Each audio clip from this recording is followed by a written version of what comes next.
Good morning, Stefan. Great to have you here in Berlin in my studio. What's your first impression once you got in here? Is it the way you imagined it from the online sessions, or is it completely different? I think it's exactly like I imagined.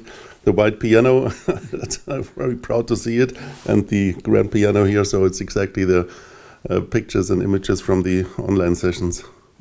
What is the difference for you? We've been working online on Zoom. We have this video course and many things, and we have this workshop here. What is unique for you about this event? So I think it's really, 2 years ago I read a biography from Franz Liszt, and I was very fascinated from the masterclasses in these old ages. Master Liszt sat in a round of 20 pupils or something like this in Weimar or in which city ever. And this was a fascinating idea. I think it's very seldom nowadays, and this was exactly what we did yesterday. There were 3 masters, and the other 20 or 12 persons, don't know exactly, very passionate for music and sharing it and getting constructive, positive feedback, and not bad. Oh, you're playing bad. You have to practice more. Go home. But it's a positive way. And you can learn from the others, and you see everybody, and everybody has similar problems and something like this. So this is a very interesting thing to see. Yeah, just to give a little context, we had yesterday, I was not the only one teaching. We also had Mario Herring, great concert pianist, who was with us giving us feedback here, as well as Kevin Kleinman, former head of Polygram in France, and also Deutsche Grammophon professor at Sorbonne, and also giving us insights into music, not from a technical side, but from a broader sense. And maybe because we just have you here as a guest, people don't know you, maybe you can share a bit of your story. Who are you? What is you usually do in your life, and how did you get in touch with the piano? Yes, so I'm a physician. I'm an orthopedic surgeon, trauma surgeon, so I started with the piano, I think, when I was 7, and then I had 3 or 4 years practicing very strong, and then I had 5 years I did not practice so much, and then when the A levels came and everything, I chose the Leistungskurs Musik, and I did my final with the piano, and then I was very motivated. I thought about studying the piano, but I think it was the right thing to do, to choose medicine, because I think there are a lot of people playing a little bit better than me, unfortunately. But now I'm happy because I have a very great hobby. Had a very, I think, at least 20 years playing very little the piano. And then when I moved to the city of Schwäbisch Hall, my family was in the first year still in Munich, so I had 5 days during the week, a lot of time in the evening, so I fetched my piano, and so I resuscitated my piano playing, and since then came Corona, and then, but I think since 5 or 6 years I'm doing it more intensively again, and then I found you. I've also a physical teacher, and I found you, and I had another online format 3 or 4 years ago. So there are, I think, very bad formats on the internet, but there are some really high quality, which is yours definitely. And I found it searching for a video from Chifra, and then there came the advertisement from you, and I found it very interesting, and then I applied, and now we are here. So, and I'm very, very proud to be here, because it's really great to get special tips and hints really from a real pianist. So this is very great to share. Thank you, Stefan. Now we are here, of course, but you just mentioned there are not online programs that are not so good, and that you like what we do. What is the main difference?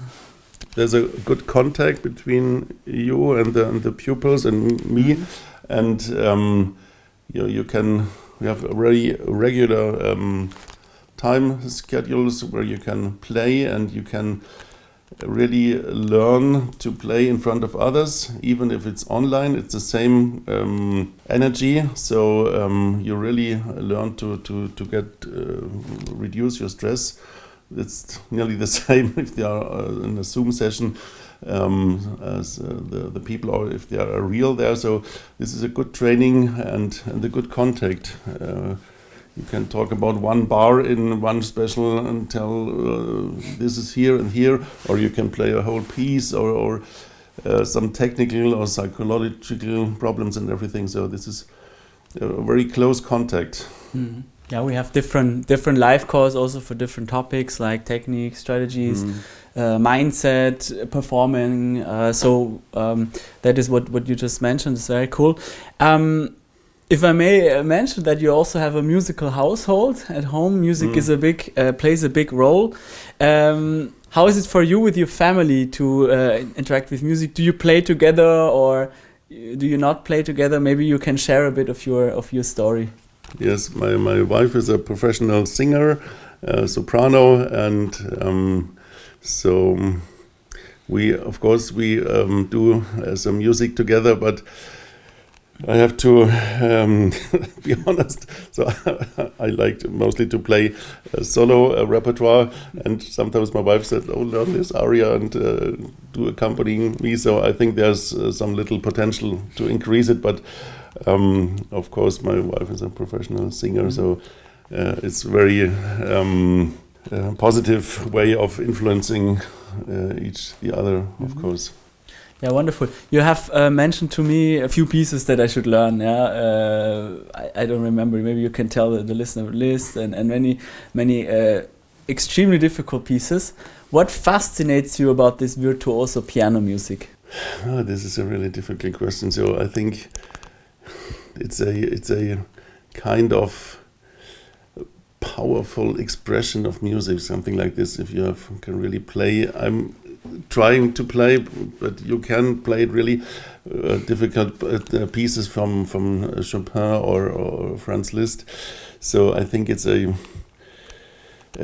something like a hero if you manage to play these pieces and to bring the music, not only to show off or something like this, just to bring the music. And I think virtuosity is a medium of transporting the message of music in special ways. So I think this is one part of course there are a lot of slow motion areas and something like this, and melodies which are very nice, but also if it's very loud and difficult. So I like this also very much. And of course you see what is possible, what have other people and pianists managed, so you try to get there a little bit. That's why I'm here at other level, of course. What were your main results since we work, especially talking about your technique? What have you learned and what has changed in your playing? I mean, you played already Chopin Fantasie yesterday very well. What were the main results for you, and to whom would you specifically recommend a collaboration? For whom do you think this is perfect? Of course, for non-professional pianists, of course. The others have their high schools and everything, and their professional teachers. So yes, I think what did I learn? I think especially the downstressing. If you play with some colleagues, and sometimes it's the problem that you're nervous, and then you play even worse that you are in principle able. And if you do it every week playing, so you say, okay, now I'm playing, there are 10 people around, so you learn how to act with this situation, and this is really one part, a really good thing to cope with this. Yeah, exactly. And I believe it's not only good for music, but in general in your life, it's good if you challenge yourself, if you test your nerves, if you test your abilities from time to time.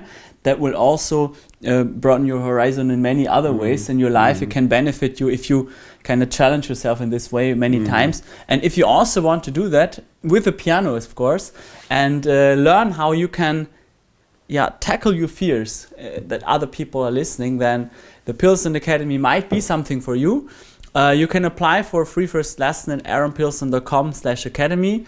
There you're all alone. Later you might join us in a workshop here or online, and we will find out together if and how I can help you to master these pieces and also achieve your dreams. Thank you, Stefan, for being here. Thank you. All right, thank you, Stefan.